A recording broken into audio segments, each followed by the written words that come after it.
In 2020, I promised myself I would put out far more video content, so that's what I wanted to do today. That was my intention. Drinking water out of a mason jar, because that's what you naturally do when you're working from home. But it all stems from a post that I came up with. A lot of these things I'll just be sitting there at night, and I just want to put it out there in the world. So it really had to do with social media followers and our unhealthy obsession with it, right? We need more, we crave more, but at the same time, it also stems from an individual asking me about writing articles in podcasting. And they were saying, Chris, I've done it before. I didn't get enough clicks. I didn't get enough downloads. I don't have enough followers. Why should I even bother? Well, we all start from somewhere. And I'm going to share a couple of examples personally for me, going all the way back to when I was a babyface 18-year-old all the way up until now. But you have to start from somewhere. And keep in mind that if you have this passion to write articles or to podcast, don't worry about clicks and downloads and followers and views and all of that. If you put out quality content, if you deliver value, all of that will inevitably come. There's no doubt about it. But the recipe for that is to put out great content. And talent will always shine through. I'm a firm believer in that. You don't have podcasts to get to the very top just because they have an amazing following, but the content is subpar. It has to be reputable, it has to be really good, it has to be compelling and engage people to tune in week after week or episode after episode. So nevertheless, this individual came to me and said, I don't have a good enough following, how do I develop that? And of course, there's organic growth tips that I can provide him with. But at the same time, I asked him what he was passionate about. And he told me, yes, Chris, I'm really passionate about writing for MMA. I think that's what it was at the time. Well, just write about it. Put it out there into the world. Get your reps in. Get better.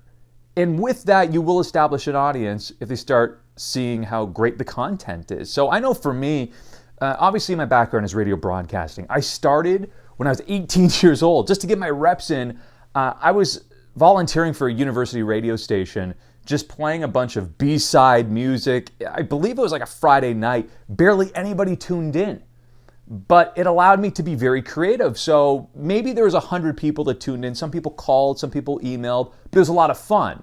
And it was really kind of that proving ground for me that I could be creative. Now, keep in mind, I wanted to be in radio from the time I was 9 years old. It was almost destined and predetermined because I put the work in, but at the same time, you gotta get those reps. So similar to this individual who was saying, I want to write articles, write those articles, you will get better with time. So there I was at 18, putting myself into this world, putting my voice into the world, getting my reps in, because it wasn't long after that I went to college and I graduated with a radio broadcasting diploma, and I did well there. And I really started to hone my craft, get those reps in as I talked about. And again, all of a sudden I had hundreds of more listeners because it broadcast to the entire city during much more ideal times of the day. So of course there's that. Then I move on to radio in terms of like a real job, FM radio, almost immediately, midday host, which was such a surprise, but I felt as though at the time that I earned it. I worked really hard to get there, but still very humbling. But at the time, I was doing some overnights, even prior to that. So maybe there were, how many people are listening at 3 a.m.? A couple dozen? Not very many.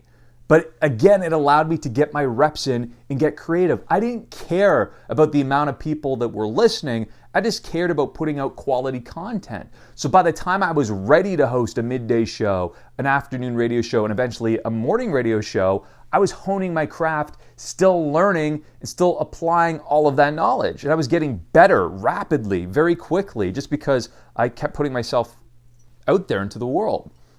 Same with writing. I just started writing articles a couple of years ago. I would believe I'm a much more proficient speaker and podcaster and broadcaster in general than I am a writer. But I was curious, so I wanted to write. And when I did that, I got stronger with time. So when I put my first article out, how many people read it? Maybe 20, 30, I believe. It was like christoplack.com. And I had this weird idea to almost put out just insightful, motivating content. It's oversaturated, right? I didn't really find my niche. But at the same time, I started writing about things I was passionate about, like MMA and wrestling. fast forward all these years later, I put out an article that maybe had a couple dozen views, a couple dozen clicks, so to speak. And then I had one recently where it was 35,000 views. Wow. And the content didn't really change.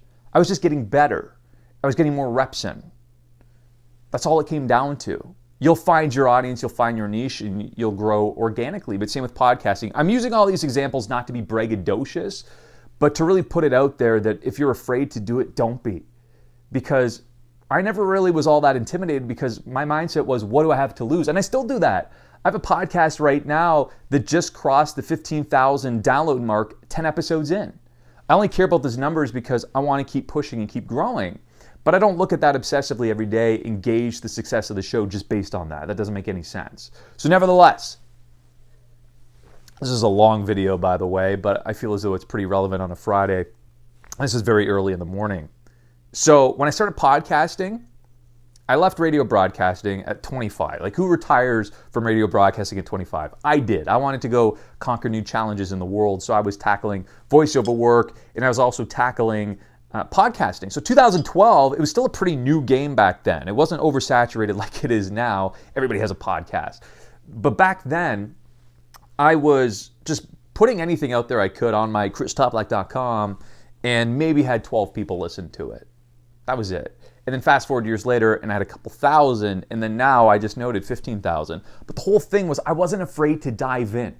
All I wanted to do was create great content that people could connect to. That was it. That was my main goal. And with that, it grew over time. So right now, if you're afraid to put content out there into the world, all it needs to be is quality content that has some heart and soul in it and provides value.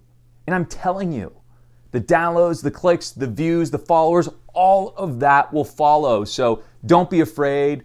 Hopefully something motivating to listen to on a Friday. I've been there. I'm still there. But again, get those reps in. You'll get better with time. Hope you have a great Friday and a great weekend.